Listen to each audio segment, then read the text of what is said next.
Kevin Riley opened the door to his house, took off his shoes, and walked down the hallway to the kitchen.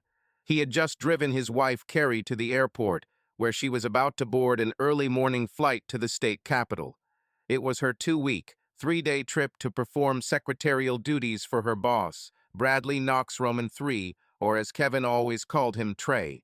Every time he used the nickname for her boss's legal name, Carrie reminded him that her boss hated him.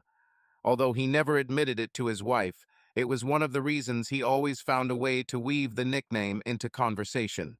She might think Bradley Knox Roman III was a great guy, but Kevin didn't really like him. There was something false about him. He looked at his watch and saw that it was only 7:30 a.m., which left him plenty of time to get to the workshop by 9 when it opened. It was time for another cup of coffee, and as he poured it, he realized that he also had time to check his email and maybe surf the internet a little. He wasn't a big fan of computers or the internet, but he found that email was a good way to keep in touch with some of the guys he went to vocational school with. There were 4 of them who stuck together as a group, learning the intricacies of diesel mechanics. The other 3 got jobs outside the city, and he was lucky enough to get a job with one of the large heavy equipment sales and service companies right in his hometown. At 30 years old, Kevin was one of 3 chief mechanics and had a team of 5 people working under his direction. Being the head of the group didn't mean he didn't have to work alongside them. He still got as dirty as they did, although he mostly worked on fuel systems. Kevin enjoyed his job, although it could mean unexpected overtime and sometimes the need for field work. At least he didn't have to travel as often as Carrie did with her job. Carrie had only been working at the law firm of Crosby and Knox for 6 months, landing the job a week after completing the advanced training required to move from a real estate secretary position to a better-paying legal secretary position. She and Kevin met in college while each was learning their trade. That was over 8 years ago, and they had been married for the last 6 years. When they got married, Kevin was just starting to work in a workshop, and Carrie was hired as a secretary at a local real estate agency. Because they both worked, they were able to put a down payment on the house they now lived in. They managed to move into their own home less than 2 years after they started their careers, which they were both proud of. With a cup of coffee in hand, Kevin headed down the hallway to the spare bedroom where their computer was installed. He hoped it was still on because he noticed Carrie using it for a few minutes after she got dressed and packed. At least he won't have to wait for it to boot if she left it on. As he entered the room, he saw the image they were using as their screensaver slowly moving across the screen in its random journey across the face of the monitor. "Damn, we make a great couple," he told the empty house as he watched their photo move in front of him. They were side by side on lounge chairs, surrounded only by white sand, with the blue of the Gulf of Mexico behind them. Both were beautifully tanned, smiling and wearing the skimpiest swimwear. It was one of many photos they took while on vacation in Cancun 18 months ago. They were both wearing sunglasses so you couldn't see his gray eyes or Carrie's blue eyes, but other than that there wasn't much that couldn't be seen. Carrie's shoulder-length blonde hair was lighter than his son, bleached light brown hair, and their tans were almost the same shade. Lying on the sun loungers, it was impossible to tell that she was 4 inches shorter than his 6-foot height.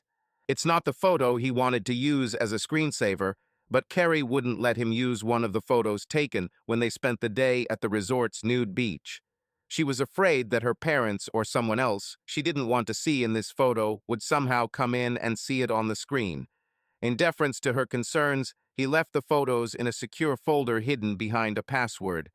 Maybe, if he has time, he'll take a quick look through this folder before heading to work to pay homage to Carrie's luxurious 36C.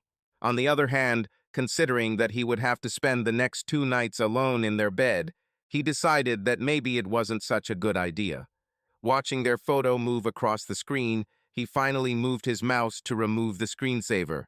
The photo and black background disappeared, and he saw that the screen contained an email from Carrie's Crosby and Knox account. He wondered why she left him on the screen, since she told him that their corporate system needed to be protected for a variety of legal reasons. She was always paranoid about him seeing her messages when she logged into her corporate account from home. After a second of thought, he glanced at the top of the screen, where he saw the familiar hourglass silhouette above the exit command. He realized what had happened. Their unreliable high-speed modem had failed again. Every week or so it would stop communicating with the equipment at the cable company, and the only way to get it back to working was to unplug and plug in the modem. This brutal reset always helped. He had just reached over to the modem to turn it off when the phrase jumped off the screen from the email Carrie had left in a hurry that morning. The phrase that caught his attention was bra and panties, and as he looked at it, he couldn't understand why it was in her work email. At that moment, he withdrew his hand from the modem and sat, amazed, reading the letter his wife received that morning from her boss. It wasn't very long, but the words pierced him like a spear. Carrie, I hope I can catch you before I leave. I really want you to bring that black lingerie set I gave you on our last trip, the one with turquoise accents. You never got around to putting it on for me. My first meeting isn't until 2 p.m. with the governor, so maybe we'll have enough time for you to put it on, and for me to take it off you this morning. Bradley. He read the message 3 times, hoping it would somehow make sense to him beyond the obvious. However, he was left with only the obvious. Carrie cheats on him with Trey, her boss. Kevin didn't realize it, but if there was a witness who saw him sitting at the computer, he would say that Kevin was looking at the screen, periodically opening and closing his mouth, like a goldfish in an aquarium. Kevin finally shook his head and rose to his feet, pushing his chair so hard that it hit the wall as Kevin left the room. He knew which black lingerie set Trey was talking about. He saw it in Carrie's underwear drawer when she was packing, and it was still there when she closed and zipped the suitcase. He prayed that it was still there, because it might mean that the letter was a joke, some kind of sick joke. His hand shook as he opened the drawer, and it was immediately obvious that the set of underwear, the one with the bluish-green bows decorating the front clasp of the bra and the thin ribbons on the sides of the panties, was no longer there. He quickly checked all her drawers, praying that she would just move it, but he couldn't find it anywhere. When he realized that his wife had returned to the room and taken the missing linens with her, Kevin sat on the edge of their bed and tried to remember what Carrie told him about them when she brought them home. Kevin saw them as she was unpacking that day and took them from her hands, saying, "For me, that is, for you to wear for me." He remembered how stupidly he smiled at her. Carrie smiled flirtatiously at him, taking the underwear from his hands, and said, "Not for tonight. I wouldn't want you to tear them in your rush to undress me. I bought them on sale at Victoria's Secret for half price, but they are still expensive." He remembered how she had put them in the drawer, and they had not occurred to him until that morning. They made love that night, as they always did when Carrie returned from her 2-week trips. She didn't need to wear sexy lingerie to turn him on. She could always achieve this simply by being next to him. Kevin sat for a few minutes, thinking about the letter and the laundry. He finally decided that it couldn't mean what it seemed. There were no signs or signals that he thought there should be if a wife was cheating on her husband. She was as loving as ever, eager to be near him.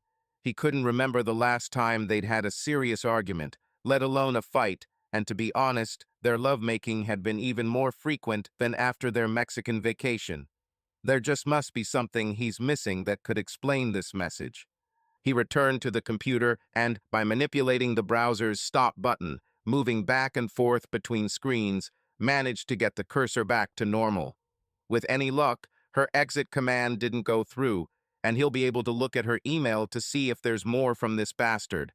Mentally, he crossed his fingers, rebooting the modem and waiting for the green lights to appear on it. As they lit up, he took a closer look at her mail and folders displayed on the web page behind her. After reducing the size of the laundry message, he looked closely and saw that the only open folder was Inbox, so he clicked on it and found 4 more messages. He opened them one by one and found that each one was related to legal matters that meant nothing to him. He began to fear that there might be nothing left that he could use in his attempt to understand what, if anything, was going on between Carrie and her boss. But when he started looking through the names of her folders, he got lucky. Between the folders with the names of 2 local companies was another one called Personal. He didn't hesitate before clicking on it, hoping it would be the one he was looking for. The folder contained a full-screen message with headlines, and he saw that about half of them were from her boss. The folder was sorted by date, and he opened the first message warily, afraid of what he might find. The first message was very long, and as he read it, the color and emotion left his face. He read it a second time, gritting his teeth. When he finished the second reading, he turned on their printer and printed out the entire message. While the message was being typed, he accidentally glanced at his watch and realized that he would be late if he did not immediately leave for work. Now he couldn't concentrate on his work, so he picked up his cell phone and said he was sick, which wasn't too far from the truth. The printer finished, and he closed the message he was reading and printing and moved on to the next one. Over the next hour, he mechanically selected and read messages, typed most of them, and then forwarded copies of all of them to his personal email account. When he finished with the messages, his eyes were full of tears, and he realized that his marriage was over. After taking one last look at Carrie's Crosby and Knox email and finding nothing else that seemed important, he logged out of her account on the corporate website and logged into his email. He created a separate folder and moved all forwarded messages there. The last thing he did was change his password because he couldn't remember if Carrie knew his old one. He wanted to keep these emails available in case he needed to print more copies. Turning off the computer, he grabbed the printed messages and his cold cup of coffee and returned to the kitchen. He grabbed a beer from the refrigerator, sat down at the kitchen table, and read the messages again. He was surprised by how much they told him, especially when they were placed in the context of what he remembered about the last 6 months and Carrie's trips to the state capitol with Trey.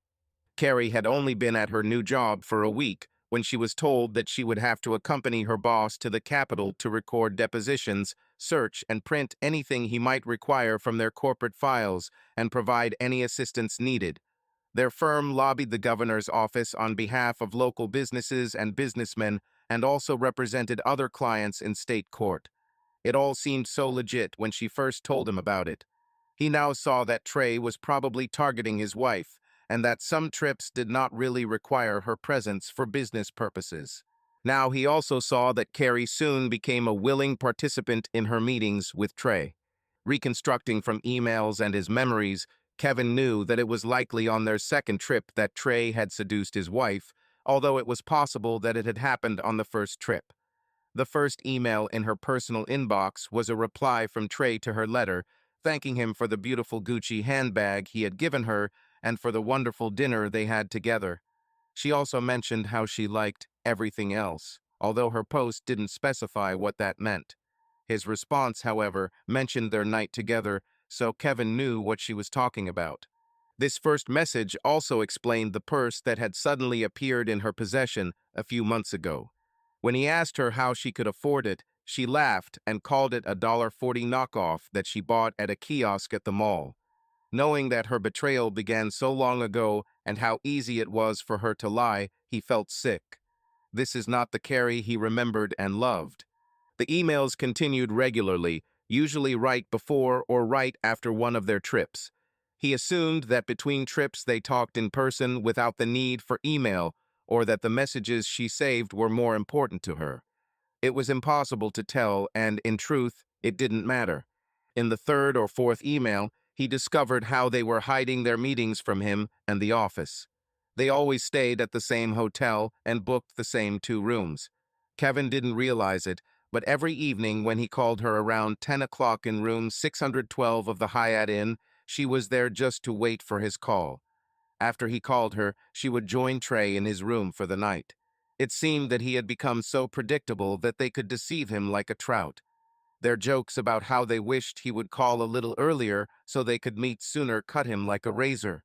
He never had seen this side of Carrie before, although it matched his impressions of her boss. Another letter explained the expensive-looking diamond earrings Carrie wore to Crosby and Knox's Christmas party. She told him they were zirconia earrings, but the letter showed him they were real, a very expensive Christmas gift from her lover.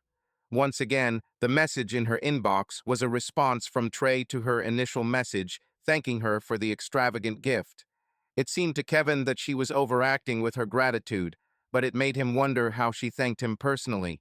He couldn't believe they only met every 2 weeks for 2 nights at the Hyatt Inn.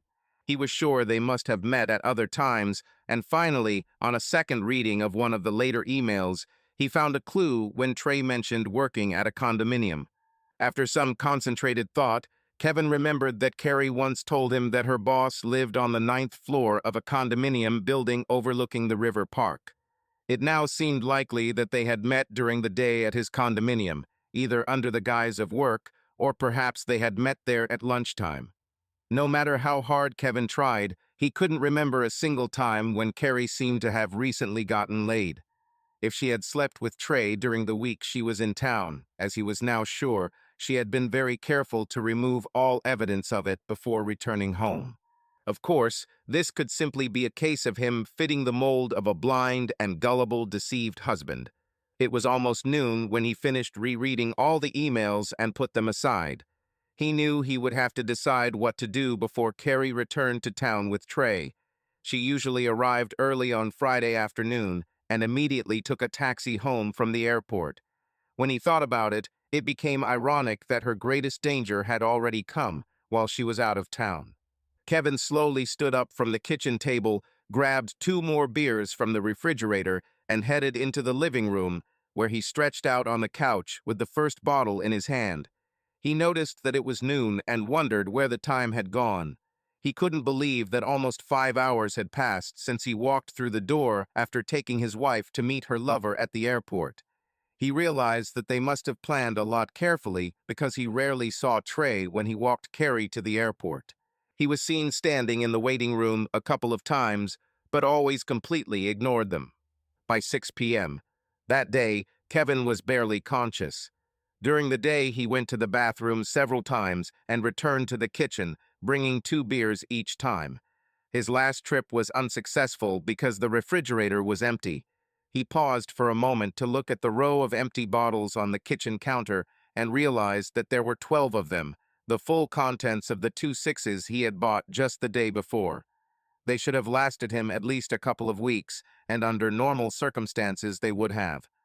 Now, having drunk a dozen and eaten nothing, he desperately needed sleep. He managed to make it to the bed before completely passing out in his clothes, right on the covers.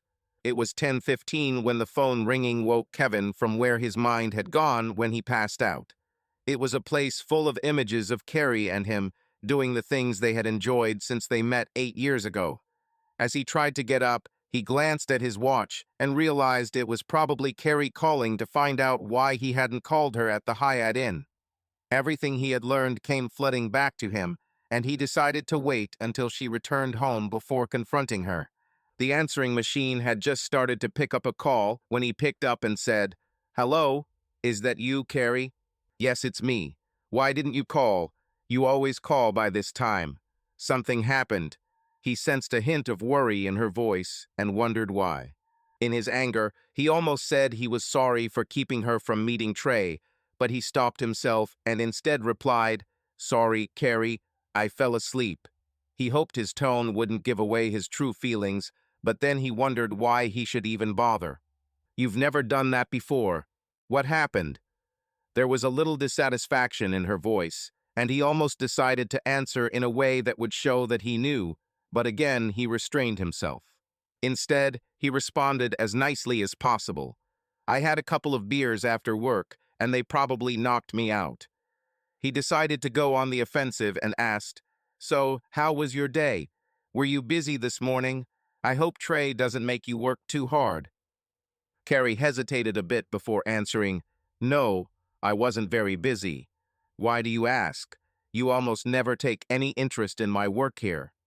"No reason, just having a conversation. Everything here is as good as it can be. And you? Are you behaving well?" He decided to ask another leading question to see her reaction.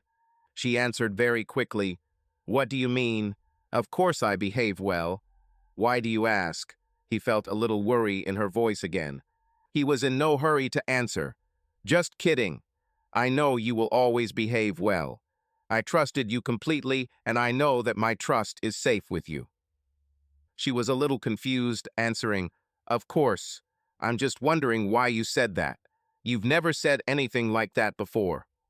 Just forget. I didn't mean anything by it. He waited a few seconds before continuing, I should probably go to bed. Beer seems to put me to sleep. Okay, Kevin, I'll let you go. Be sure to get some sleep. Love you. Kevin wasn't going to repeat those last two words to her, so he said, Okay, I'll do it. Bye, Carrie.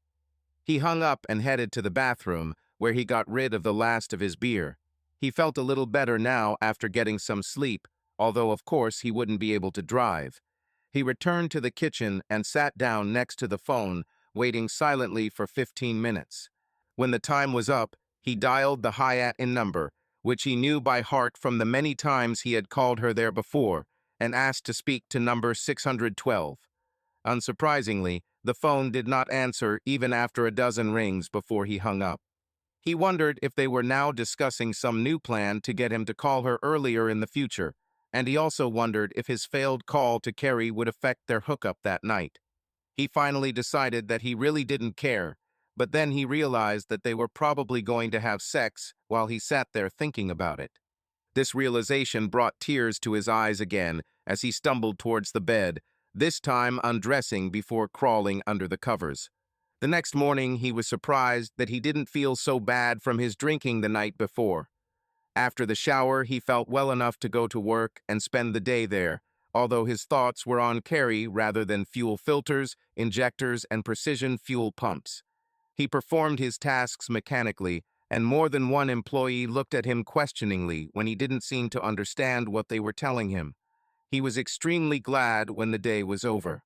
All his thoughts, nothing was addressed about Carrie and the fact that she was cheating on him with her boss. On the way home, he grabbed a couple of burgers and fries, not the kind of food he usually ate. He had no appetite, so it didn't matter what he ate. He washed it down with 2 bottles of beer from the 6 he bought on the way home. He knew he couldn't drink a dozen bottles every night, and he deliberately returned the second 6 to the shelf before heading to the checkout. At 8 p.m., he called room 612 at the Hyatt Inn, but no one answered after 10 calls. The letters made it clear to him that Carrie was only in the room from about 9:30 to 10, the normal window for his nightly calls. As a test, he called the room every half hour, making the 4th call at 9:25. None of the calls were answered, and after 10 rings, he hung up each time. His last call was at 9:45, and Carrie answered the second call. Hi, Kevin. I guess you didn't sleep today. You call on time. I was going to crawl under the covers to get a good night's sleep, but I decided to wait for you to call. She laughed. I'm cheerful today, Carrie. I just watched TV and waited for the time to call. How did you spend your evening? He hoped that she wouldn't suspect him of anything. He knew he'd asked her questions like this before, so he didn't think she'd be surprised. Did the same thing as you, Kevin. Just laying here, watching TV. I just turned off the sound. Before that, I took a nice hot bath. She was very talkative, and it seemed to Kevin that she was unaware of his doubts. That's great, Carrie. You should be well rested for tomorrow evening. We'll try to keep you busy when you get back. She giggled and said, Are you making plans yet? I'm looking forward to it. They talked for another 5 minutes without saying anything important. Kevin realized she was telling one lie after another and finally said, I have to go. I have a couple things to do before bed. See you tomorrow. Bye. Bye, honey. I'm looking forward to tomorrow evening. Love you. Kevin hung up without saying anything in response. Once again, he patiently looked at his watch, waiting 15 minutes before calling room 612 at the Hyatt Inn, and once again the phone did not answer after 10 rings. Kevin came to work at his usual time the next day, but took the afternoon off. He wanted to be home when Carrie arrived from the airport so he could talk to her right away. He had no idea how it would go, but he knew they wouldn't spend the night under the same roof. One of them would find a new place to live before nightfall, and he didn't care who it was. He was home a little after 1 p.m. and knew he would probably have to wait about an hour before she arrived. Considering how bad he felt when he found out what had happened, He was surprised at how calm he was now waiting for her. He felt like there was an empty hole inside him, and he knew tears were close, but he forced himself through the next couple of hours with his dignity intact. He spent hours reminiscing about their entire life together, and all he could remember were the good times. The letters and what happened after they were discovered seemed from another universe. They didn't fit into any of Carrie's memories. He was standing at the kitchen sink when he heard her open the front door. A moment later, he heard the wheels of her luggage rolling down the corridor, approaching him and their last seconds as a couple. When she entered the kitchen, she didn't seem to notice him at first. "Kevin, what are you doing here? Why are you not at work?" There was surprise on her face when she saw him, but now it was replaced by anxiety. "I've been waiting for you, Carrie." He spoke very evenly, without emotion. His face was just as impassive. She looked at him with more concern and said, "You were waiting for me. For what?" He didn't answer her, instead picking up a stack of letters and throwing them on the table in front of her. She looked at him again, then reached for the papers. Her face was curious at first, then it was replaced by shock. Her face paled as she flipped through the pages, glancing at each one for only a split second. When she finished the last one, she threw them back on the table and stood there for a few moments as her face slowly returned to color. She didn't look at him when she said, "So you know." She paused for a few more moments and continued, "How did you find this? This is from my work email." "Modem," was all he could say, trying to get his emotions under control. Carrie quickly understood and nodded, saying, "The modem broke again and my email was still on the screen, right?" When he was able to speak with control, Kevin said, "Yes, if it weren't for this, I probably would never have known. You were very good at keeping it a secret." Carrie said nothing and seemed lost in thought before slowly turning around and taking her cell phone from her bag. A few seconds later, she was talking on the phone, her back turned to Kevin. "Kevin knows. No matter how he found out, does it matter?" "Yes. I'll call a taxi. Meet me there. Bye." She closed her cell phone and partially turned to Kevin before saying, "I'll leave. I'm so sorry you found out about it this way. I'll be back tomorrow for the rest of my things." She turned again and walked away, dragging her travel bag behind her. Kevin looked at her back in disbelief and shouted angrily, "Is that all? No explanation? Do you only regret that I found out this way?" Still standing with her back to him, Carrie said, "What's there to explain? I'd been with Bradley enough in the past 6 months that I quickly became accustomed to being with him completely. He was so kind to me.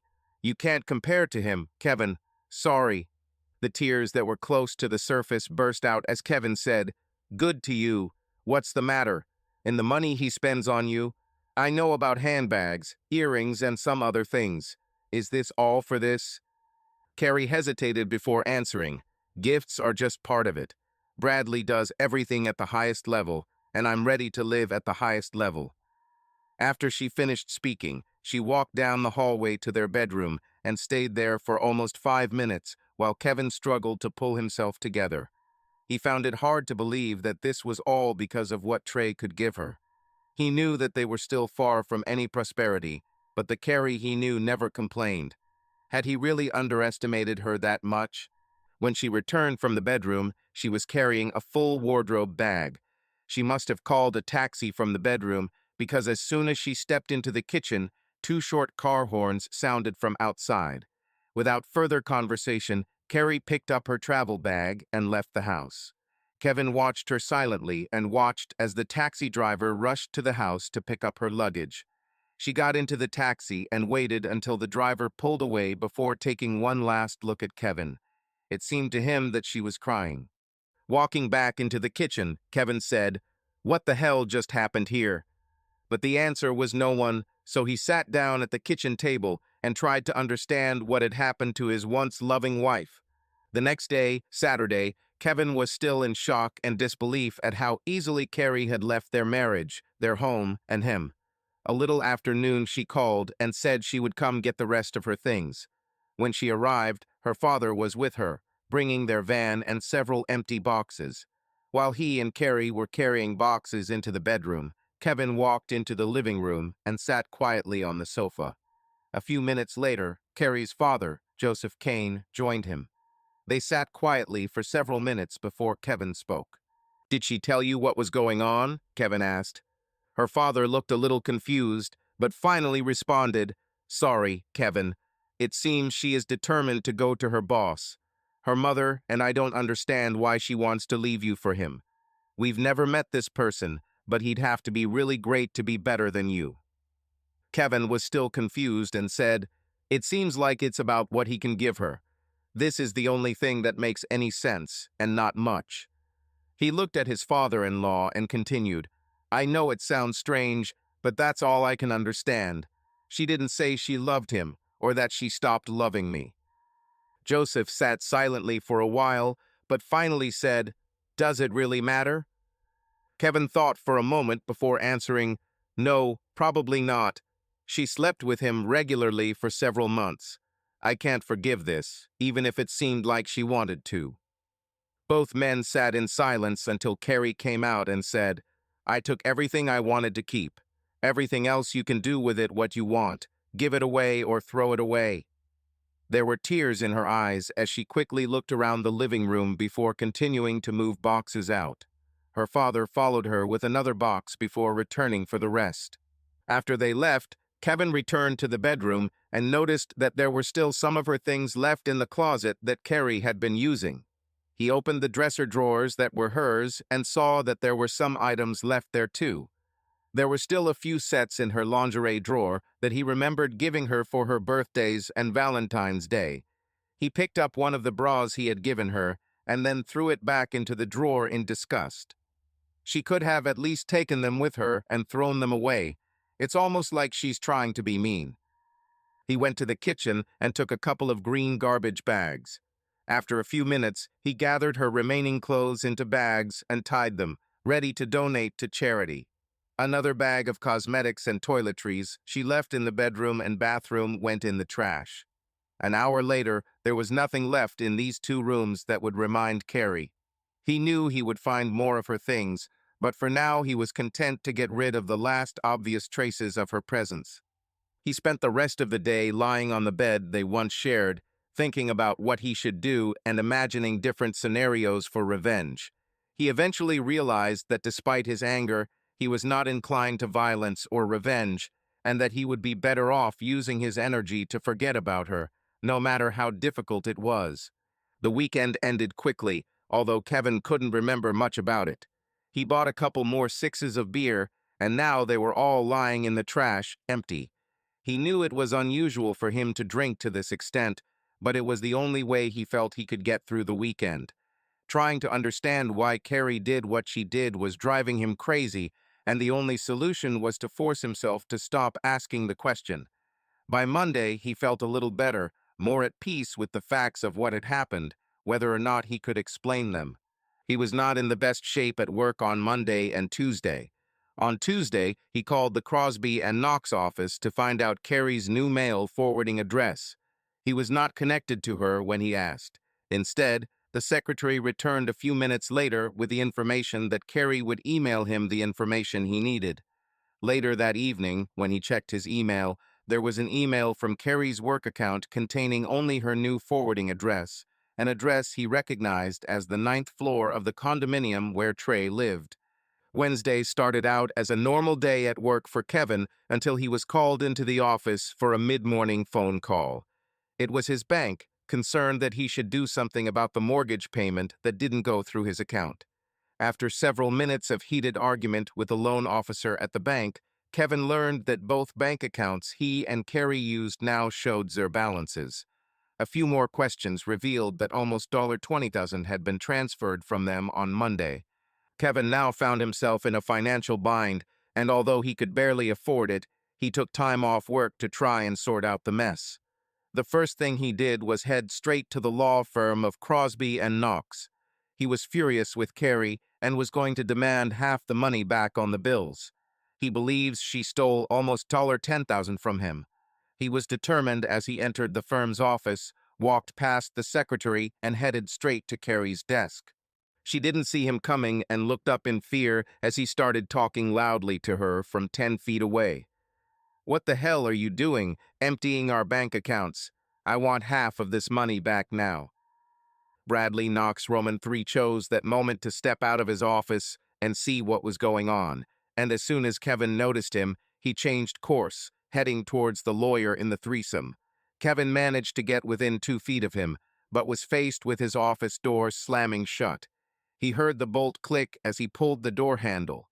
Obviously, he won't be talking to Trey any time soon. He quickly turned to Carrie just in time to block her from her desk. She quickly sat back down, her face and neck flushed, and a look of embarrassment on her face. "Well, where is my money, Carrie? What do you think you're doing? All this for the sake of money, that you are ready to take what does not belong to you."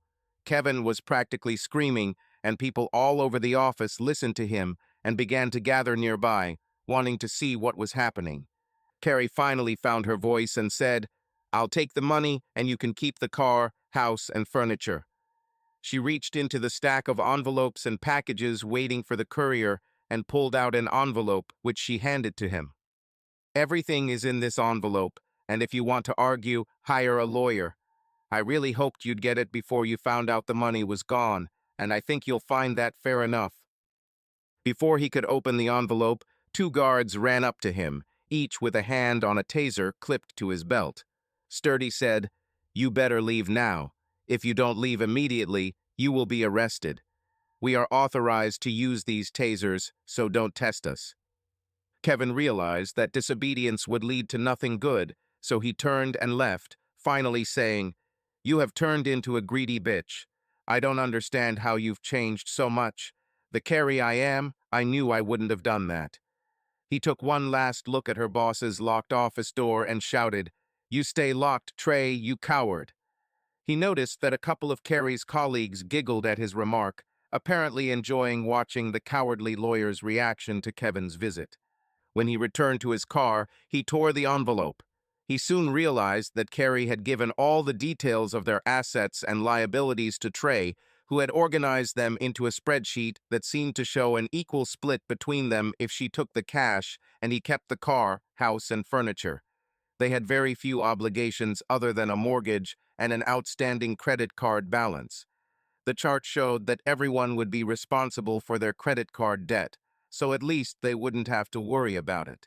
Upon closer examination of the figures, he realized that all of this depended on his agreement to receive an equity interest in an overvalued house with furniture that was probably not worth the stated amount. He realized that if he tried to get his share of the $20,000 in cash, it wouldn't happen because their numbers didn't include realtor commissions and legal fees for selling the house. It looked good on paper and was exactly what he expected from a crafty lawyer. After crumpling the papers back into the envelope, Kevin headed to the bank, where he was able to obtain a line of credit that would cover his outstanding mortgage payment and any other expenses that might arise before he received his next paycheck and deposited it into the account. He hoped that he would be able to cope with the mortgage, the new loan, and all the household expenses until he got things in order. He could always count on their savings to weather any fluctuations in income or unexpected expenses. Now he knew that it would take him a couple of months to get everything in order. The next 2 weeks were a series of emotional ups and downs for Kevin. The day after his visit to Crosby and Knox, he received an official letter warning him to stay away from Carrie and Bradley Knox Roman 3, or he would be charged with stalking and issued an order to remain 100 yards away from both of them. This angered him so much that he almost decided to challenge them, but ultimately realized that it would probably backfire on him. A week later, his anger returned when he received notice that Carrie had filed for divorce using the terms outlined in the table. $200 and a couple more hours of lost earnings led to another lawyer in the trio telling him that while it wasn't entirely fair, it would cost more to fight for it than it was worth. When he wasn't annoyed by letters and notifications from Carrie and Trey, Kevin's life began to return to normal. 3 weeks after Carrie left, he realized he needed to do more to remove memories of her from the house. Every time he walked into the bedroom, he saw her sitting at the dressing table that she always used, or lying on the bed, reading a book, one of her favorite pastimes. He began redecorating the house to create a new environment, first by removing the vanity and hiding it in the basement. He was able to rearrange the furniture in the bedroom to give the room a new look that he and Carrie had not used. In the bathroom, he was able to remove some of the decorations she had placed on the walls, giving the room a new look. When he finished, he felt better, more confident in calling the house his own. As he redecorated the house, he realized that there were more obvious reminders of Carrie that he would have to deal with.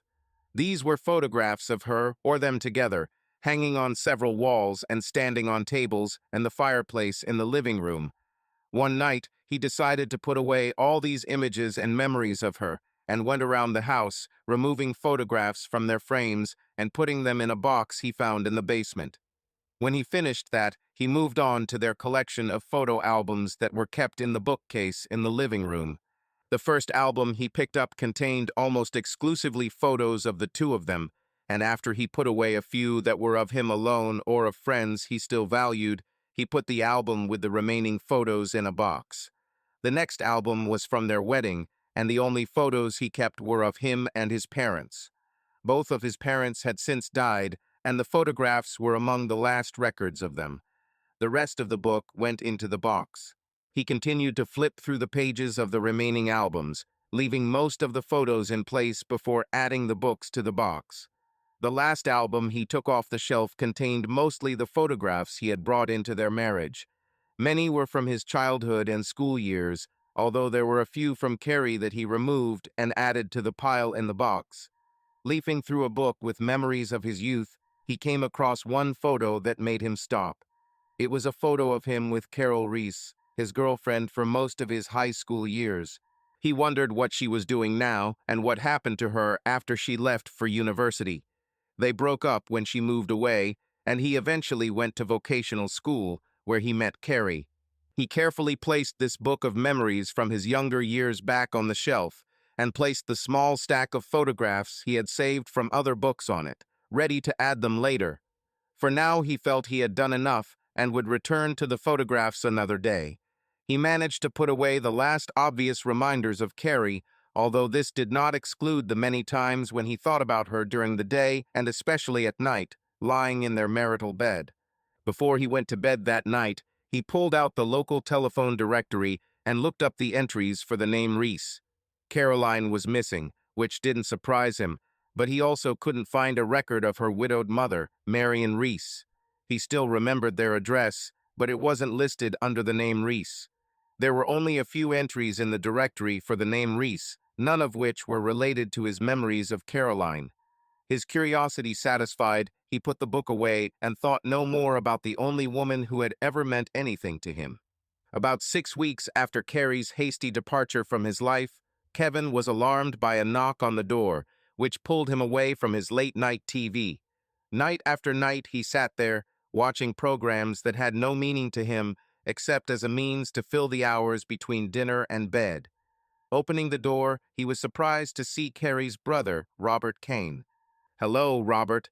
Come in. I didn't expect to see you." Kevin stepped back to allow Carrie's older brother to enter the house. As he passed Kevin, Robert turned, tapped him on the shoulder, and said, "How are you, Kevin? I tried to call you, but the answering machine said your number was no longer in service." "Oh yeah, I canceled my regular phone line and now only use my cell phone. I didn't see the point in the extra expense." Kevin led him into the living room, where they sat in separate chairs. "How about a beer, Robert?" "Of course, Kevin, I won't refuse." Kevin left for a moment and returned with 2 open bottles, handing one to his old friend. "I don't think you need a glass for this." "No, that'll do." Both men took swigs from their bottles before Kevin asked, "So what brings you here? I was wondering if I'd see you again after Carrie left." Robert sat a little uncomfortably in his chair before saying, "Actually, that's why I'm here. You know, she's always been my wife's best friend, and Carrie came to visit her 2 days ago. I told Carrie what I thought about her cheating on you with her boss, and after that Carrie and Susan went into the kitchen to talk alone. I went to the garage because I was too mad at her to be around." Thank you for your support, Robert, but I don't want to come between you and your sister. What's done is done, and I'm trying to move on with my life. Well, she's my little sister, and I know this will pass, but I can't stand her right now. My parents aren't happy either, but they'll be with her no matter what. Kevin looked down at his beer dejectedly before saying, "Family comes first." Robert continued, "Anyway, I left the kitchen door ajar when I went into the garage and could hear them talking. Even though I didn't want to talk to her, I decided to listen to what Carrie had to say. I sat by the kitchen door and just listened." Kevin was clearly interested in what Robert had to say next, so he leaned forward and asked, "Did she say anything about that? I'm still trying to figure out what she saw in this guy other than his money." "You seem to have hit the nail on the head. I can't exactly recreate their conversation, but I can get the gist of it. When you caught her texting, she quickly decided to ditch you and take a chance with the boss. She thought you'd never forgive her, so I chose Plan B." "Wasn't she already with him?" Kevin asked, looking a little puzzled. "Apparently not. She told Susan that while the gifts and lifestyle with Bradley were wonderful, you were head and shoulders above in bed. She made it clear that she was going to leave him very soon, maybe even next week, if you didn't catch her. Whatever happened doesn't matter anymore." Kevin took another sip from his bottle and leaned back further in his chair. "She understands that. She knows it's over. I just thought you might be interested to know that she regrets it all a lot now. That's not stopping her from moving quickly with the divorce. I received more papers from the court today. I think Trey has found a friendly judge who is speeding up the process. Haven't heard anything about it, but I heard them mention the term starter husband. They seem to have discussed it before, and when she first got involved with him, she thought he would be a step up for her. One more thing, Susan, I knew this from the very beginning. I'm so angry with Susan that I can't even start a conversation with her for fear that I'll say something unnecessary. So she considers me her initial husband. Isn't that wonderful?" Kevin paused for a moment to control his anger before continuing, "I don't want you fighting with Susan over me, Robert. It's not just Carrie. Based on the tone of their conversation, it sounds like Susan might be thinking the same thing as Carrie. I'm going to talk to her about this as soon as I can without getting angry. My wife has some explaining to do." The men continued talking for another half hour before Robert stood up to leave. He added a few more minor details from the overheard conversation, but nothing significant to Kevin, who was still toying with the starter husband idea when he finally fell asleep a few hours later. The next day after work, Kevin stopped at one of the large grocery stores on his route home. He decided it was time to start eating healthier than what he had been eating for the past 6 weeks. As he put the items on the checkout counter, the cashier asked, "Are you Kevin Riley?" Kevin looked up and immediately recognized her as his former classmate. "Hi, Wendy. I didn't know you worked here. Long time no see." They had a pleasant conversation while Wendy went through his purchase. After paying, Kevin asked, "Listen, Wendy, you were pretty friendly with Caroline Reese. Have you heard anything about what happened to her or her mother?" Wendy thought for a moment before answering, "I remember hearing that she got married, but that was years ago. Her mother still lives in the same house, even though she got married a few years ago." "I haven't heard of that. Do you know Mrs. Roy Reese's new wife's last name?" Wendy thought a little more and replied, "I think it's something with Smith, Smitherman or Smithson, maybe." The old friends finally said goodbye, agreeing to meet for coffee sometime. When he returned home, Kevin was in a better mood than he had been in a long time. Seeing his old friend brought back many fond memories, and he was grateful for any opportunity to take his mind off his soon-to-be ex-wife. After he cooked himself a healthy dinner for the first time in weeks, he went for a short run to warm up before making it his new evening routine, eating well followed by regular exercise.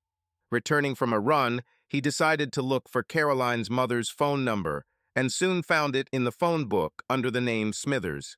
Realizing that there was no time like the present, he dialed the number. Kevin was soon talking to Marion Smithers and got straight to the point. I was hoping to get Caroline's address.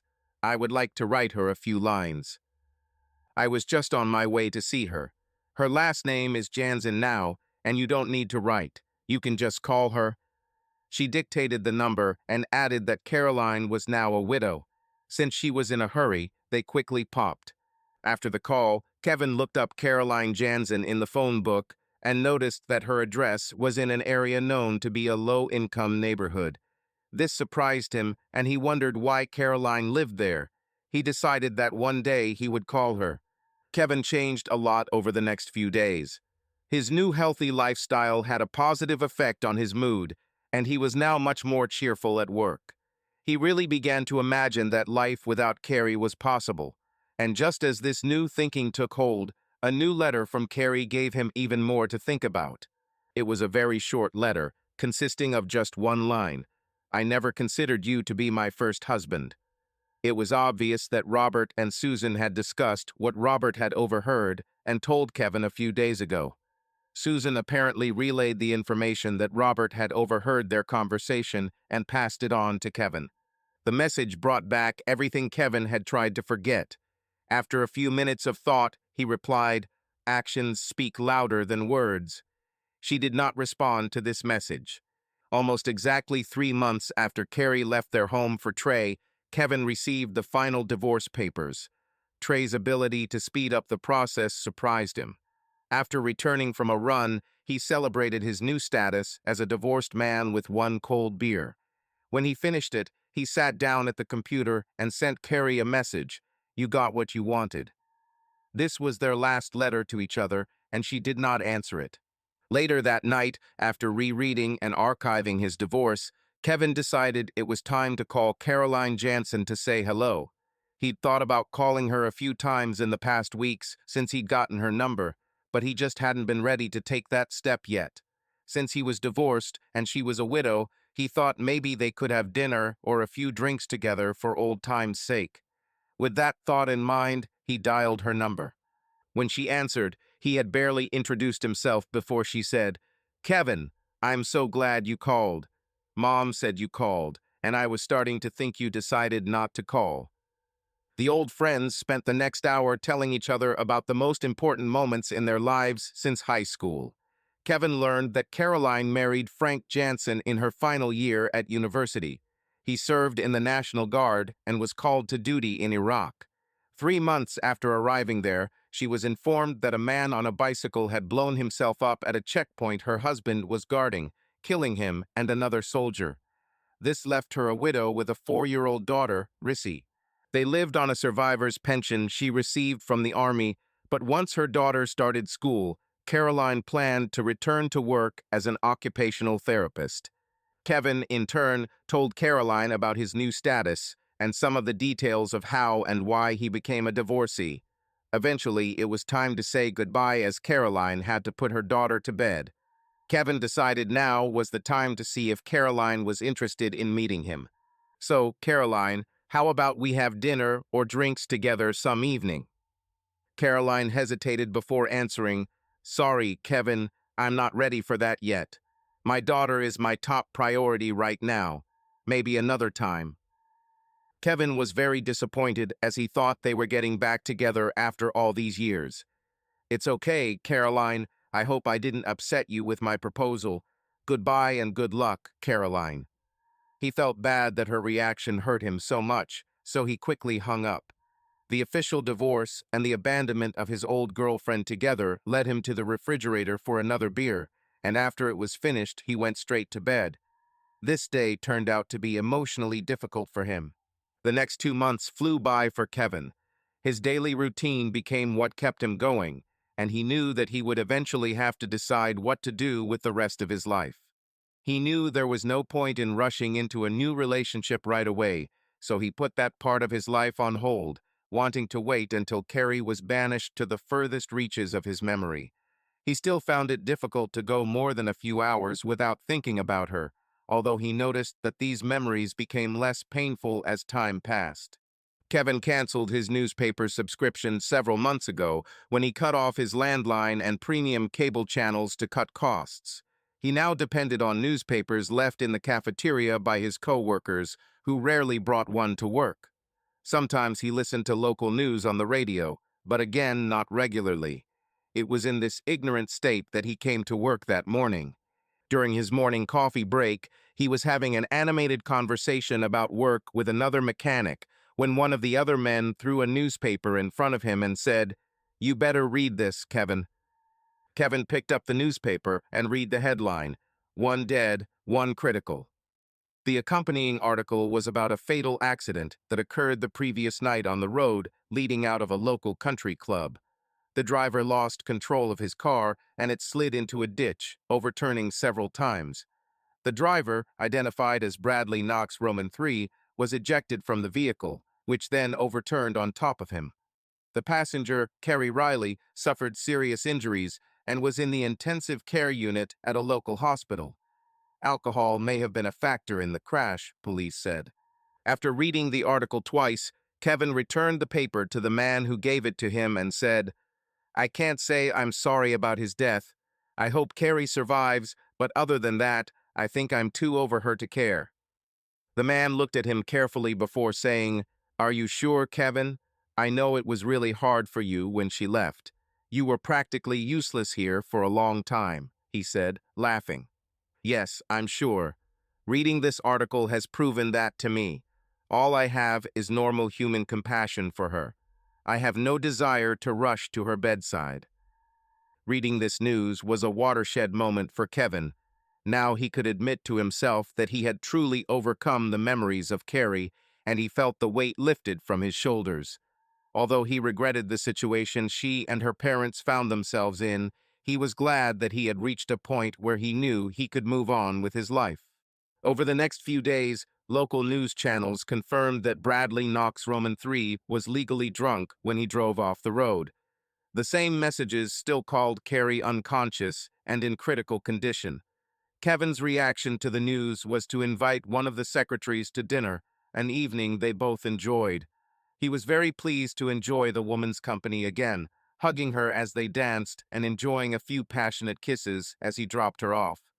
They weren't planning any further dates, but it was enough for Kevin to know that he was completely out of the rut he'd been in for so long. "What brings you here, Robert? Long time no see." "Nothing much, Kevin. I was in the area, as they say. I'm sorry about what happened to Carrie. I imagine this is causing great concern for your family. There hasn't been anything in the papers lately. Is she getting better?" Robert took a long sip of his beer before answering, "Yeah, it was really hard on Mom and Dad. She had a pretty bad head injury when she was thrown in the car. Thank God she had her seat belt on. That idiot she's with didn't wear a seat belt and paid a high price." It appears Carrie also paid a heavy price for his decision to drink and drive. Someone should file a claim against his estate for her injuries. Robert sighed and said, "Yes, Dad and I discussed it. Carrie is still in a drug-induced coma. They had to perform major surgery on her because of the damage to her head. Once the swelling goes down, they will stop giving her the drugs and they'll see if she comes out of it. They don't make any guarantees." "I didn't know she was in such a serious condition. The news always only mentioned that she was in intensive care. Give my best wishes to your parents when you see them." Robert looked at Kevin and said, "I will. Thank you for your concern. Actually, they were wondering why you didn't come to the hospital. I tried to explain to them that you had moved on and Carrie was no longer a part of your life." Kevin laughed quietly and said, "Yeah, I think I've managed to move on. I went on my first date in years the other day.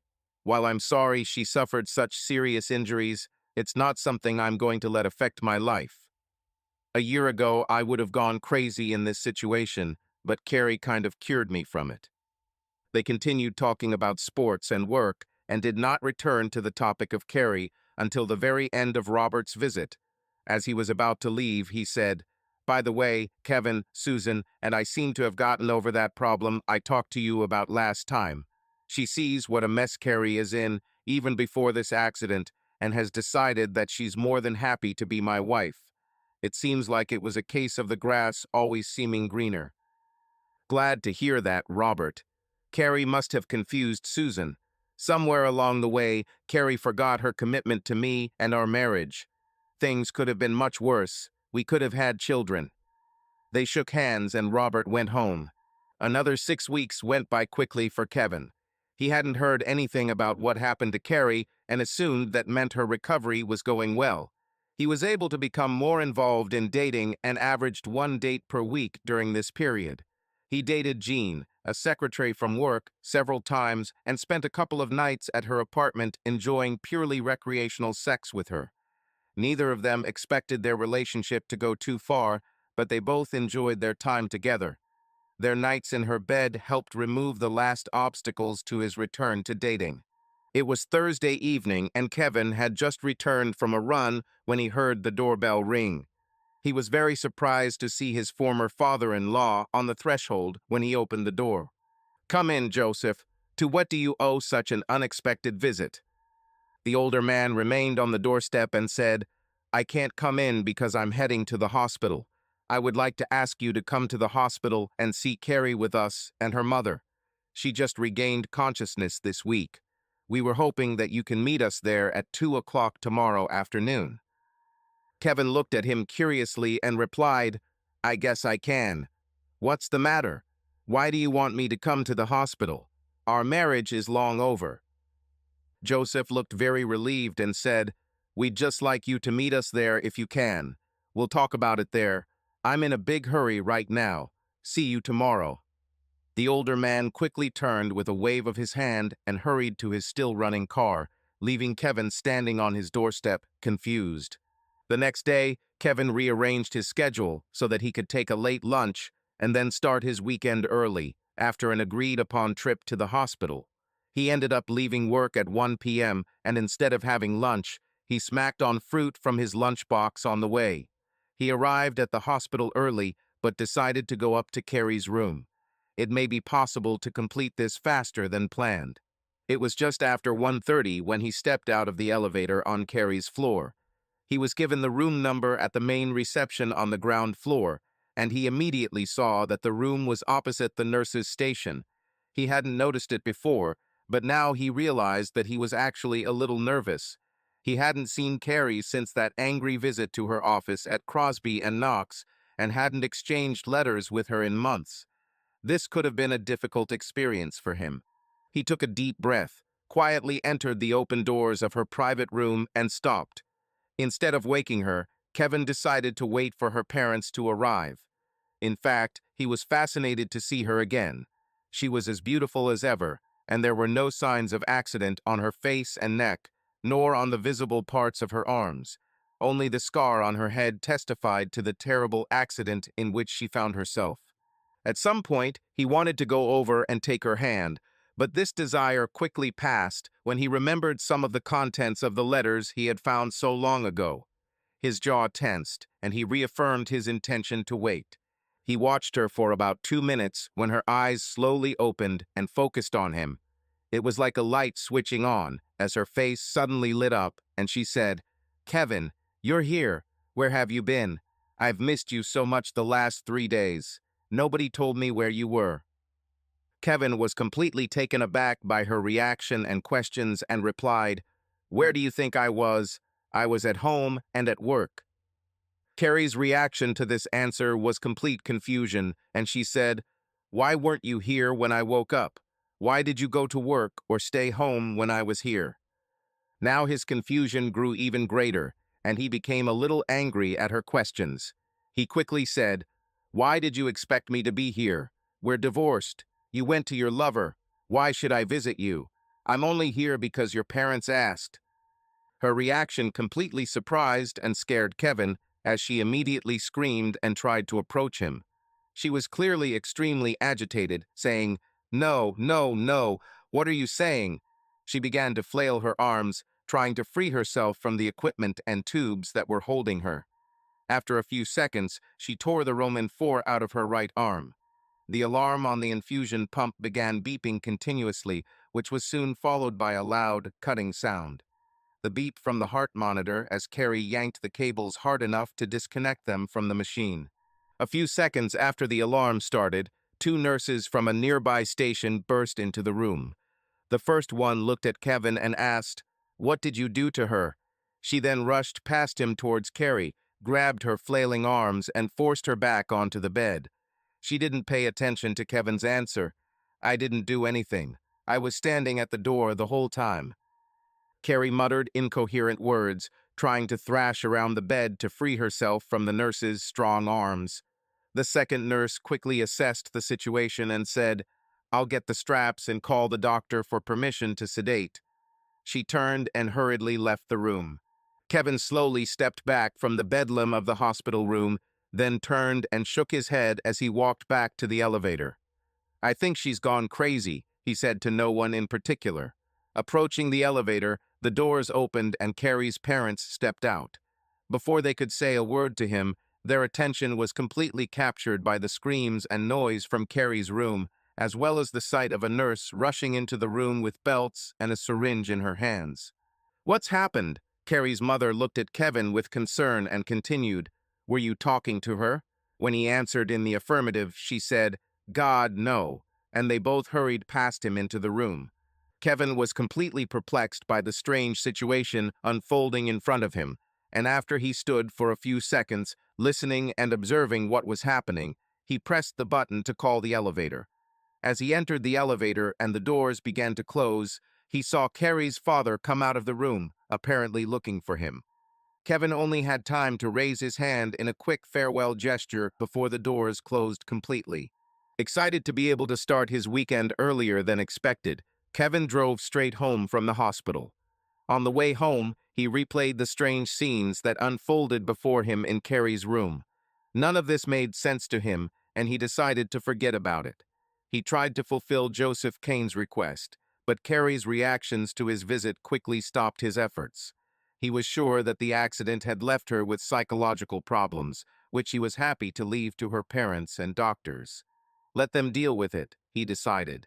After showering and getting dressed, he remembered something that had been coming back to his mind for a while now. He decided to call Caroline Jansen again, hoping that she might have reconsidered her refusal to have dinner with him. If she refuses again, he decides to call Jean from the office and invite her for the evening. He felt that he needed female company to take his mind off Carrie and her strange actions. He almost hung up when the phone started ringing, not sure if he was ready for another rejection from Caroline. But that chance was eliminated when Caroline picked up. "Hey, Caroline. This is Kevin Riley calling. I hope I didn't distract you." "Kevin, no, you weren't distracted. I'm so glad you called again. I tried to contact you several times, but the number in the book didn't work anymore. I was afraid you moved or something. I wanted to apologize for the way I was harsh with you the last time you invited me. I canceled this phone, and now I only use my mobile phone. No need to apologize, Caroline. I'm old enough to handle rejection," he said. "Actually, I called to see if you'd changed your mind, and if you wanted to have dinner with me tonight or tomorrow night." He waited patiently to see what excuse she would offer. Caroline hesitated before answering. "I have plans with my mom and stepdad tomorrow. It's their anniversary." After further hesitation, she continued, "I'm sorry, but today won't work either, because I won't be able to find a nanny for Chris on such short notice." She seemed really upset that she had to say no. "There's an easy solution. We can just take Chris with us. You've talked so much about her that I really want to meet her." Kevin decided after this statement that if she offered another excuse, it would become obvious that she was not interested in meeting him. Caroline laughed before saying, "I doubt you've ever had dinner with a 4-year-old. Taking a child with you really limits your dining options. Well, how about you pick a place where she'll feel comfortable? I just know I want to take you out to dinner, and a family restaurant suits me just fine." He waited patiently for her answer, knowing that it was now or never. Deep down, he really wanted her to say yes. He felt like there was unfinished business between them.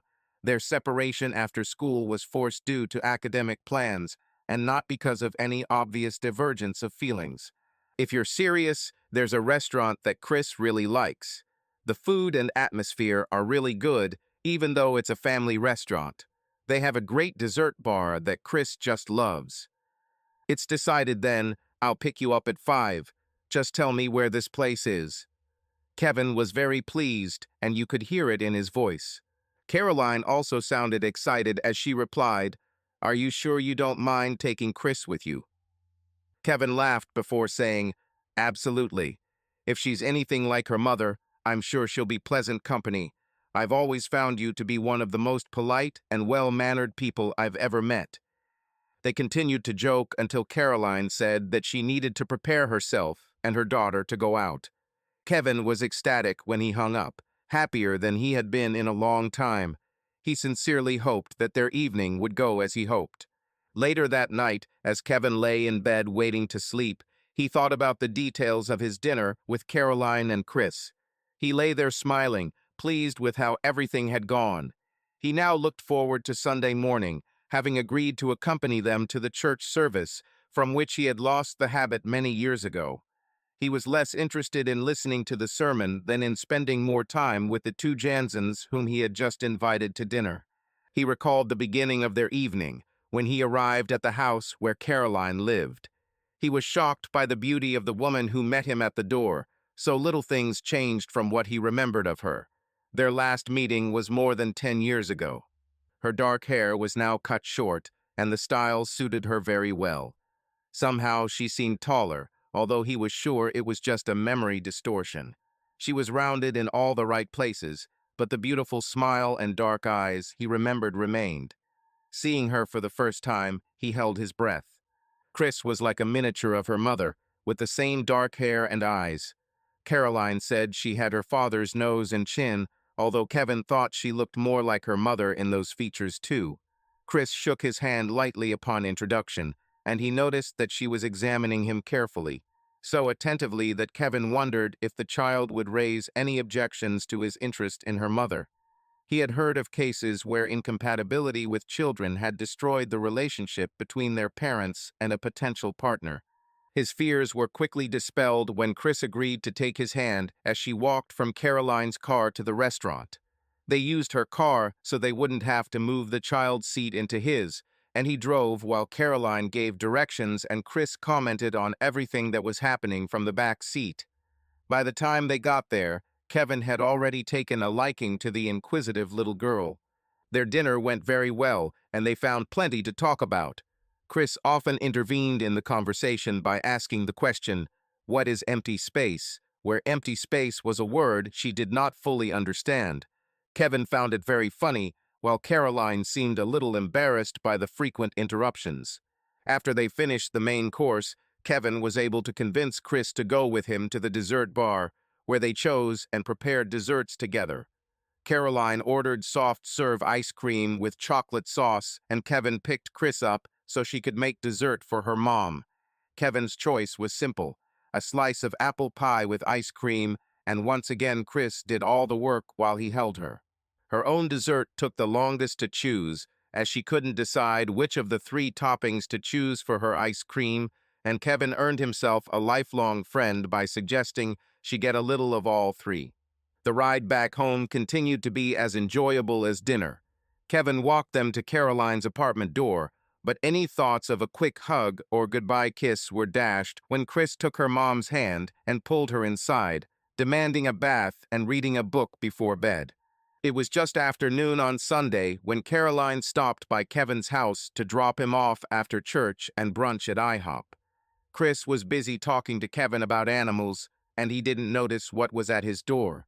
People stood until Caroline said, "It seems that someone is waiting for you at the door."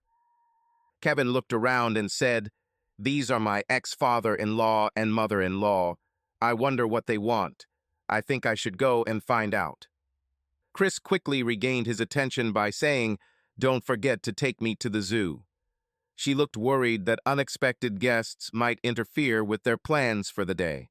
"I won't forget, Chris. You and Mom will come get me after you change, and I'll take you to the zoo. I promise." He smiled at the girl and her mother before getting out of the car. He stood and waved until they drove away, then turned to his guests and said, "What brings you here on such a beautiful Sunday afternoon?" Carrie's mother, Nancy, was the first to speak. "We need to talk to you. It's very important." It was obvious from her expression that she was upset. "Of course, I'll be out about 2 o'clock, but in the meantime, we can have coffee and talk." They walked in and sat down in the kitchen while Kevin began to make coffee and Nancy began to speak. "Carrie is very bad, Kevin. Ever since you visited her, she had to take sedatives all the time. As soon as the effect of the drugs wears off and she comes to her senses, she becomes hysterical." "What caused this, and what does it have to do with me?" "Well, when we asked you to meet with us on Friday, we wanted you to meet with her neurologist first. We wanted him to explain her condition to you." "Sorry, I didn't know. What would be the difference? I barely told her anything." Nancy began to cry and her husband took her hand before she continued. "The problem is that you told her about the affair and the divorce. We wanted to avoid that until she was a little stronger." Kevin was puzzled and quickly asked, "Why don't I mention her affair and divorce? Did she really expect me to forget all about it now that Trey is dead? She can't just have me back by default just because there's more of him." "No." Joseph continued the conversation. "Carrie had severe brain damage and almost died. There was physical damage to part of the temporal lobe, and it is possible that other areas were also affected by swelling. Her doctor explained to us that she has retrograde amnesia." "Amnesia? How is that possible? She recognized me right away. I'm guessing she'll recognize you too." "It's not a problem of losing all her memory. The problem is that she has lost almost everything from the last year and a half, as well as scattered memories from earlier. When she regained consciousness, the doctors ran a lot of tests, and she has large gaps in her memories of the recent past. She thinks you just returned from Cancun." Joseph paused to take a sip of his coffee. "They think she might eventually remember a lot of the lost memories, but they don't know when or how much she'll remember. It's like the movie The Bourne Identity." "So you're saying she doesn't remember the divorce or even the affair? I suppose I could lie to her, but in the end, I'd still have to tell her the truth. Like I said, she doesn't get a free pass just because Trey is dead." Joseph was determined to continue and said, "We must not tell her lies. If we do, she may create false memories." The doctor explained that we must tell her the truth so that the remaining memories can be restored. Her mind will fill in the gaps where there are not enough memories, and if we tell her something completely wrong, her mind may mistake it for a false recovered memory. Kevin was puzzled and said, "Then we're back to square one again. You're saying I should have told her about the affair and the divorce?" "Not really. The doctor suggested not to lie in these situations. You just need to skirt the truth. He wanted us to start giving her little pieces of information so she could put the puzzle together correctly. You overloaded her with information. The doctor thinks that some of this may have caused memories of an affair and a divorce, but we don't yet know how much of it she remembered." Nancy Kane calmed down and said, "She's very weak emotionally too. The news you told her really upset her. They're going to start giving her another medicine, and they hope that we can start talking to her about things again very soon." The conversation started to make Kevin feel a little guilty about what he said. "I'm sorry if I made the situation worse. I didn't know what condition she was in." "It's okay, Kevin. We hope that you can help us bring back some of her lost memories. We would like to take all the photo albums from you, as the doctors say that photographs can bring back memories that will help her regain the lost ones. That's it. Anything you have that can help her remember will also be helpful." The mention of photo albums made Kevin stand up and walk over to the kitchen window, where he stood looking out. "I can't help you with the albums. They're gone." Nancy looked puzzled and said, "What do you mean they're gone?" "I mean, they're gone. They came out with my trash months ago." He turned and began to walk down the corridor, saying, "I can explain this if I type a letter for you." He left for a few minutes, during which Carrie's parents consoled each other. When he returned, he had a printout in his hands, which he showed to the elderly couple. "Many months ago, I deleted all the photos from our albums that I wanted to keep. A few days after that, I sent the following message to Carrie's work address. I took all the photos I wanted from our albums. Anything left is here in a box for you to do the same. Let me know if you want me to send it there or to the condo." That's the answer I got from her. "Do whatever you want with them. I don't care." I kept them for a few weeks after that, but eventually decided that if she didn't want them, and neither did I, then I might as well throw them out with the trash. That's what I did. I'm sorry. Joseph and Nancy's faces showed shock and horror. They had nothing to say, and after thinking about the situation, Kevin added, "There are a few more things I can tell you other than this message. I'll go get them. This will take about 15 minutes, so pour yourself some more coffee." Kevin returned to the computer room, and exactly 15 minutes passed before he returned. He had a stack of papers and a box of CDs in his hands as he sat back down at the kitchen table. I printed out the entire group of letters through which I learned about the novel. Perhaps if Carrie reads them, they will help her remember this. He placed the stack in front of Nancy, who reached over to pick them up and begin reading.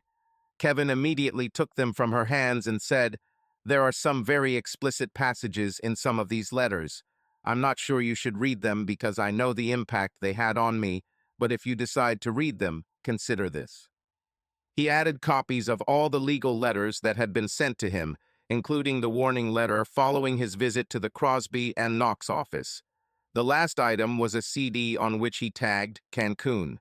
He handed it to them and said, "Those photos were on the computer, and that's all I have left of our time together. I also have to warn you about these photos. Carrie and I visited a nude beach while we were there, and all of these photos were taken there.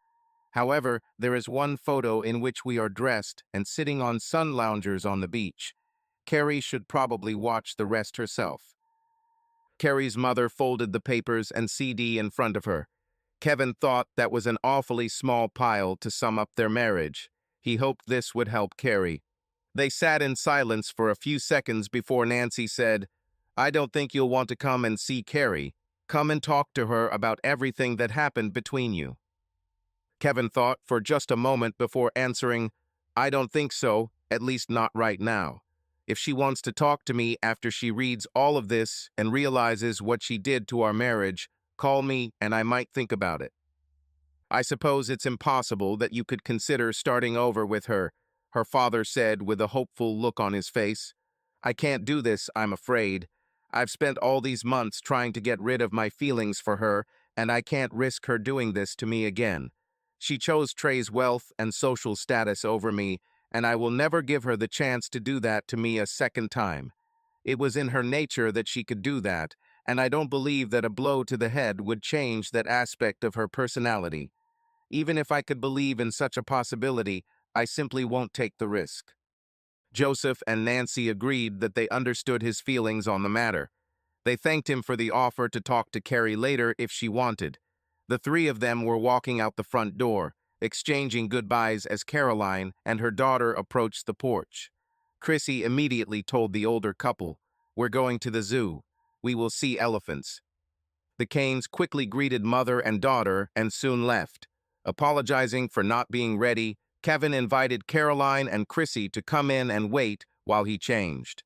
It was ready in just a couple of minutes, and soon the happy trio went to the zoo. Another month passed and Kevin was happier than ever. He dated Caroline and Chrissy at least once a week, and although his relationship with Caroline progressed to some pretty heated kissing on her couch, they never found a way to make their relationship sexual. Chrissy got in their way more than once, although not intentionally. Not being able to sleep when he was in the apartment was starting to irritate Kevin. This must have irritated Caroline too, as she offered to find a babysitter for their next date. The day had arrived and Kevin was looking forward to it. They planned to go to a movie and stop at a popular bar to dance a little, and Caroline's mother agreed to come look after Chrissy. It was a happy couple who left Caroline's apartment that evening. For the first time, they were able to be alone together. The movie and dance went very well, and at midnight Kevin suggested they stop at his house for a cup of coffee since they were nearby.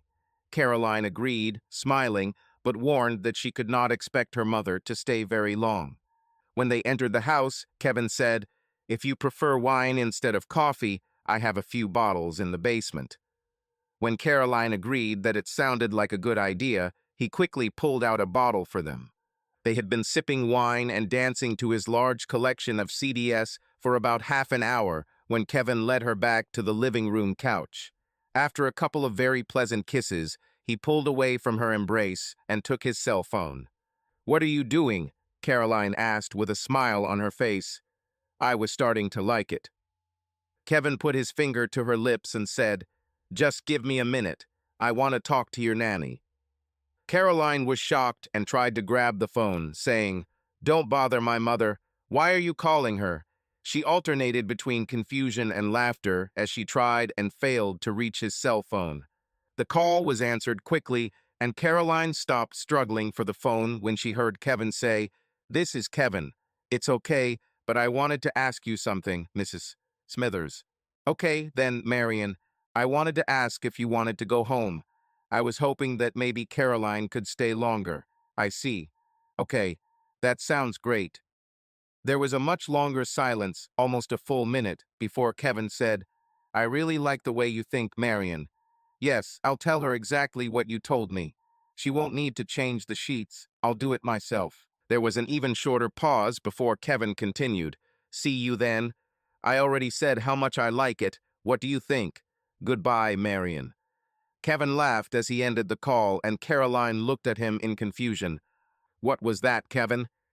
Kevin had another good laugh before he said, "I'll tell you exactly what we talked about.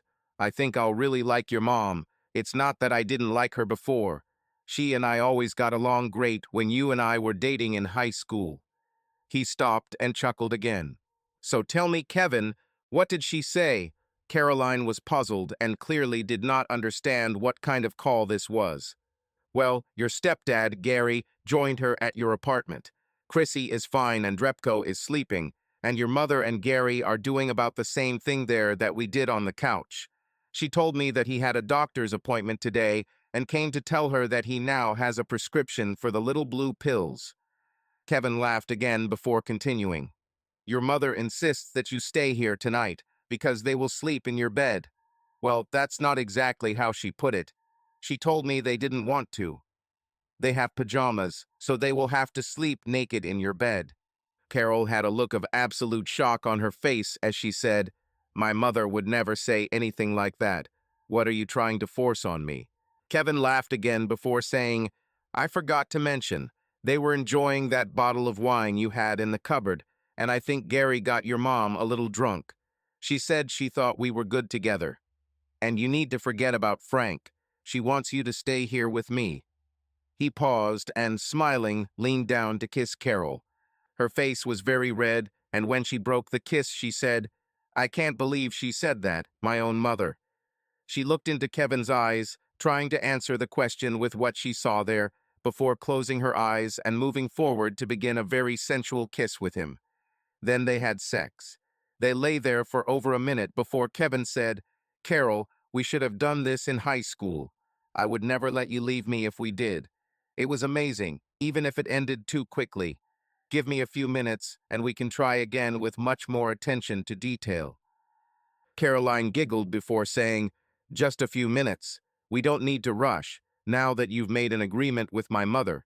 I still can't believe she told you all this, even though I told her how much I enjoyed spending time with you. I didn't think I'd ever be able to trust a man again after Frank died." She was silent for a moment before continuing softly, "You know, that was the first time I thought about him."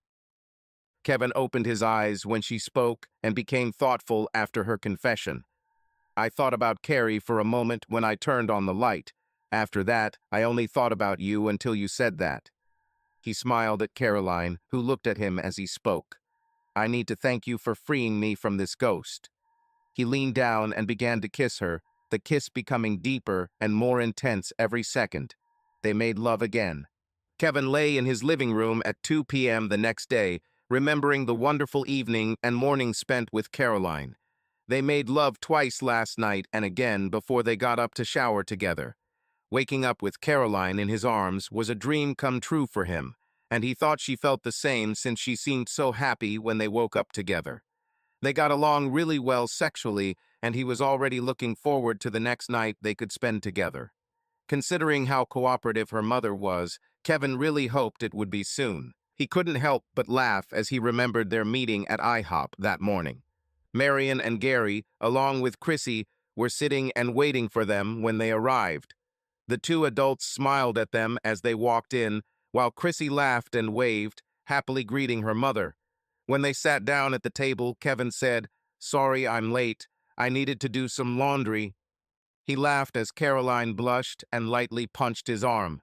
As they ate, they joked constantly about blue pills, sheets, and wine, bantering back and forth between the two couples. Chrissy looked at one of them several times with a question in her eyes, and it seemed that the adults confused her. Later, as they said goodbye in the restaurant parking lot, Kevin kissed Caroline and Chrissy and then hugged Marion tightly. As he hugged her, he whispered in her ear, "Thank you so much for your suggestions last night. This was the push we needed."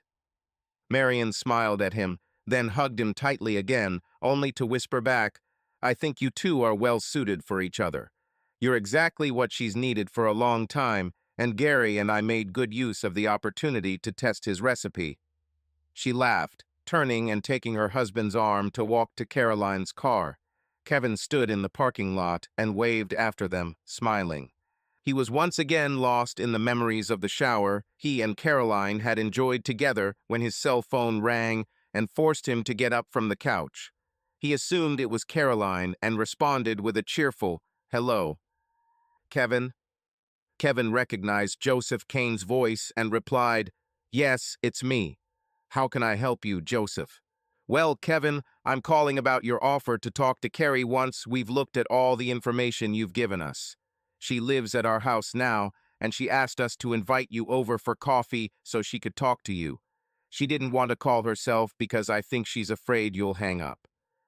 Kevin was very surprised by Joseph's call and hesitated for a moment before answering, "I think I can. I have no plans for this day. Do you want me to come right now? If you could, we'd be grateful." "Okay, I will come." Kevin was a little worried as he left his house, wondering what exactly Carrie wanted to tell him. When he entered the house of his former in-laws, he was immediately reminded of all the previous times he had been there.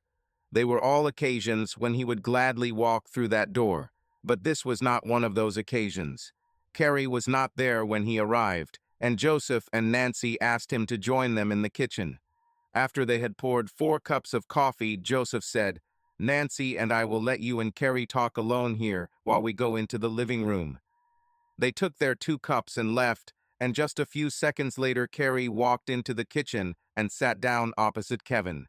Kevin was amazed at how good she looked. Her hair had grown long enough to be styled a bit, and her complexion was good. It was clear that she had lost weight compared to the last time he had seen her, and she had dark circles under her eyes. She looked nervous, and he wondered what she would say to him, nervously twirling the handkerchief in his hands. He finally decided to break the silence, saying, "You look like you're recovering well, Carrie." "Thank you, Kevin. I'm grateful that you came to talk to me so quickly. I hope this was not a problem for you, because it could wait for a more convenient time." Her voice was softer than he remembered, and she continued to twirl the handkerchief in her hands, periodically dabbing her eyes with it. It seemed to him that she was about to cry as her eyes filled with tears. "It's not a problem, Carrie. How's your memory? Are you starting to remember everything?" She shook her head and said, "I only remembered a few things in the past year and a half.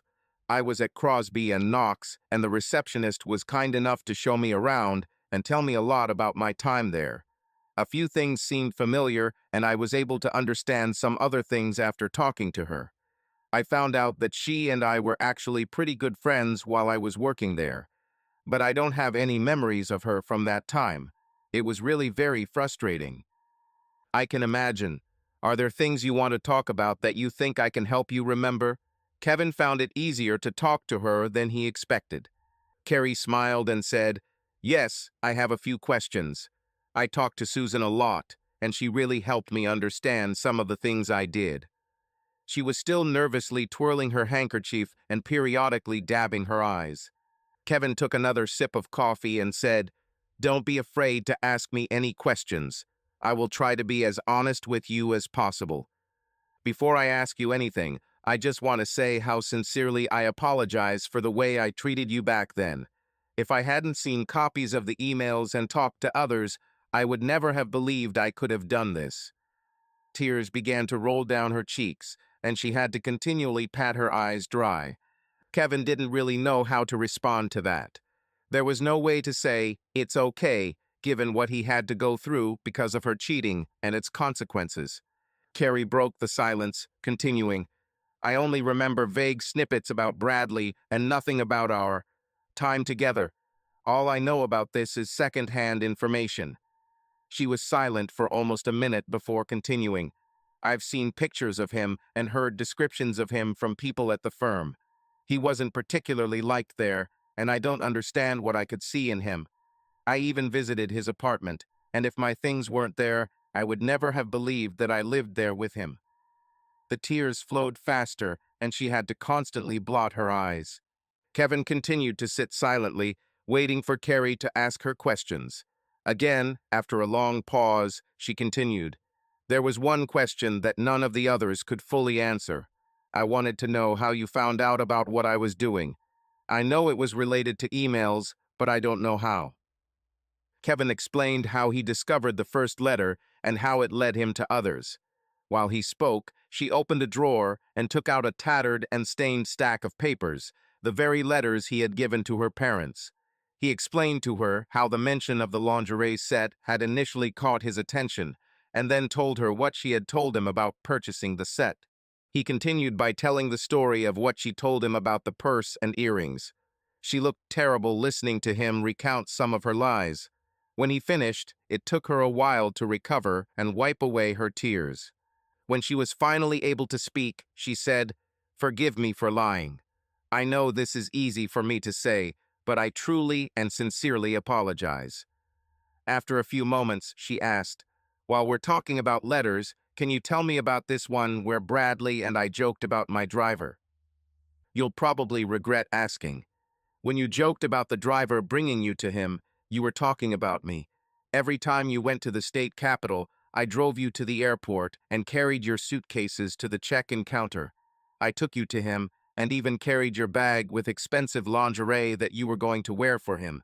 You too thought it was funny. Even the thought of it started to make him angry again, so he continued, That's not the only thing you joked about. There were also comments about how you should have made me call you at your hotel room early in the evening. He went on to explain how he always called around 9:45 p.m. and how he was able to prove that she was not in the room before or after his calls. It was easy to see that he was still angry about this.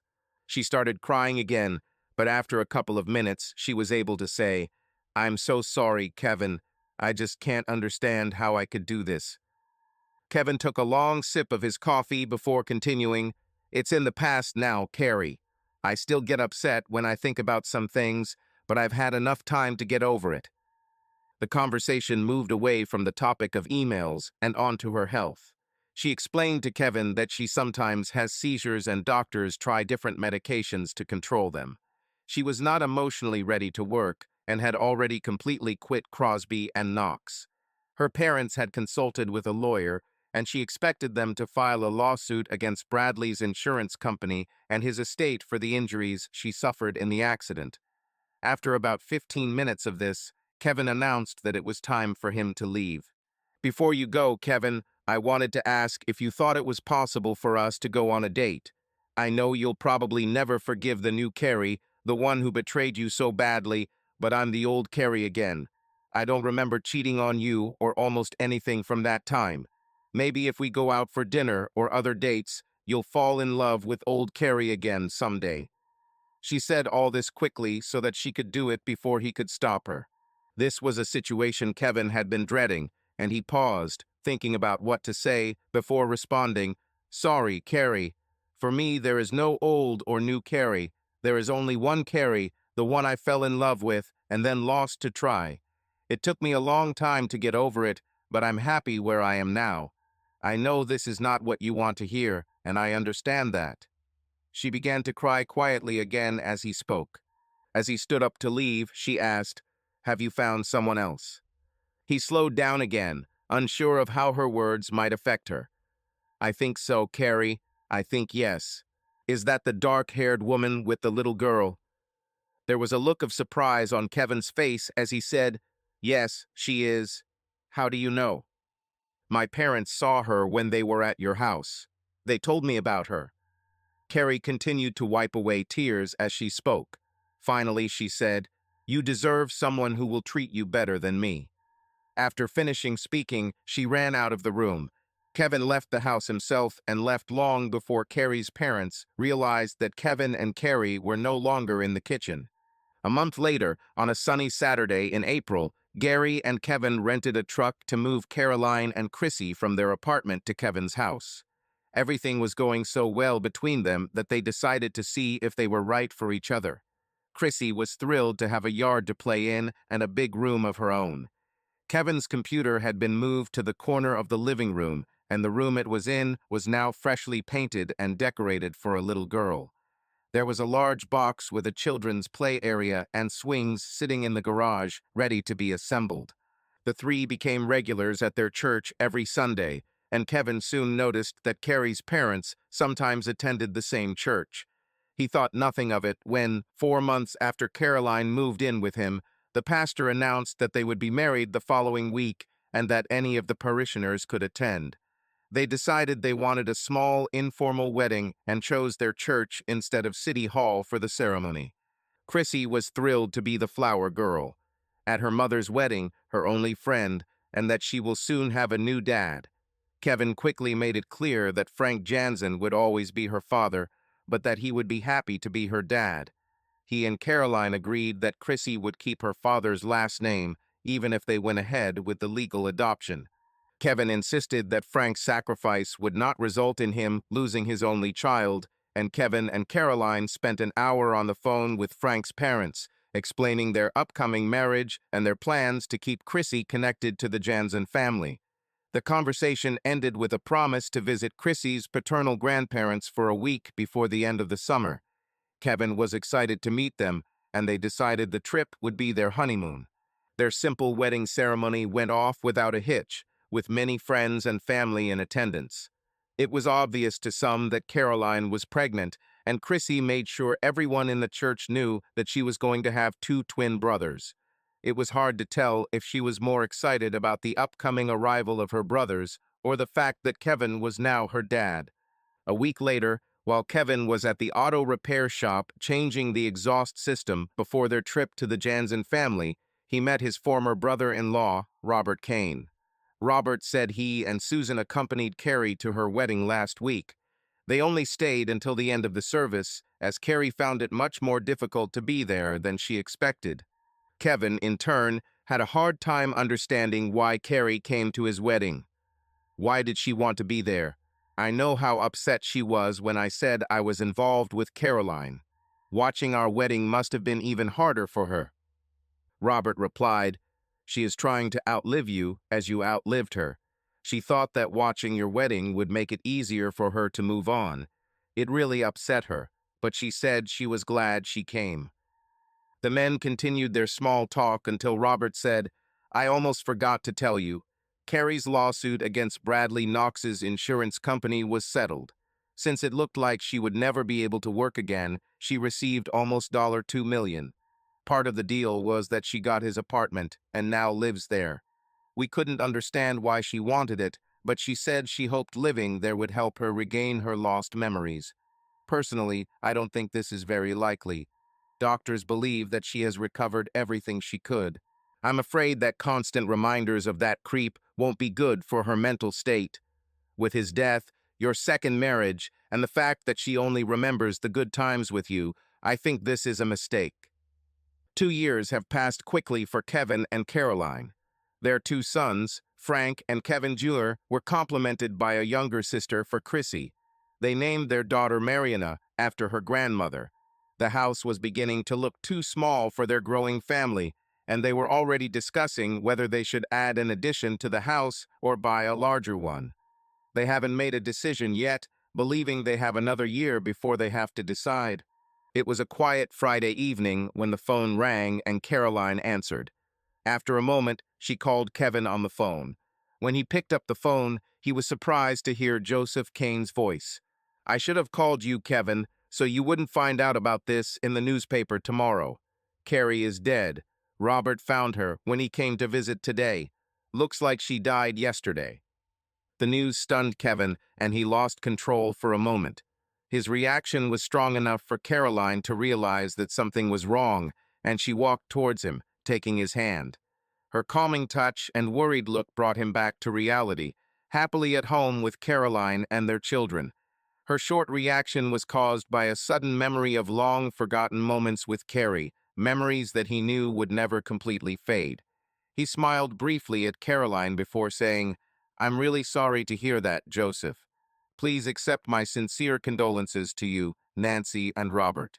"Do you know what happened?" Joseph paused before answering. "I'm afraid she committed suicide. With pills. She left a note for me and Nancy, but it's mostly personal. She wanted us to let you know that she never stopped loving you. It looks like she tried, but it turned out to be impossible to forget her memories of you. She also wanted you to know that this isn't just because of you. She had ongoing health problems, both physical and mental, and these also played a role." "I didn't know she had so many problems. I haven't spoken to her since I was at your house to see her. I'm very sorry this happened. If there is anything I can do for you or Nancy, please let me know." They exchanged a few more formal words before the conversation ended. A few days later, Kevin and Caroline attended Carrie's memorial service, where they were able to express their condolences to her family. Of the Crosby and Knox employees, only her friend Anne, the secretary, came. A few months later, Kevin learned that he was the heir to $500,000 from Carrie's estate. Most of her property went to her parents and brother. Kevin and Caroline had a long discussion about whether they should keep it, as Kevin was worried that it would be a constant reminder of Carrie in their lives. Ultimately, they decided to keep the money and create 4 trust funds for their children's education. The remainder was used to purchase a new and larger house. They often remembered Carrie and her generosity, but this did not cause them problems. Subscribe to our channel so that your love doesn't cheat on you, and go ahead and listen to the next story, because this story is nothing compared to the next one. If you're under 18, don't even think, click to the next one.